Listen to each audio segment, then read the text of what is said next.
Okey, lagi satu barang rampasan KDN. Ni, kain ni. Cuba teka sebab gapo dia kena rapah. Kalau tuan-tuan tengok dekat, ni. Ada kalimah Asmaul Husna di corok-corok kain ni. Kalau kita perhati dekat, nampak tak? Ada kalimah-kalimah Asmaul Husna. Kita tak khabar, kita nampak corok comel. Kita duk pakai lilik punggung, lilik kaki, lilik betih.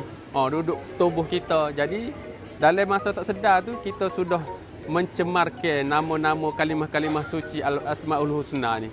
Jadi pakat-pakat share lah video ni tuan-tuan supaya ramai orang boleh tahu dan ramai orang boleh berhati-hati dengan benda-benda lagu ni. Ada lagi makuk. Makuk pun sama. Dalam makuk tu tengok ada kalimah-kalimah, ada ayat-ayat Quran. Kadang-kadang kita lepas tok kaki kita yang makuk-makuk lagu ni. Kita tak perasan. Pakat-pakat share belakang.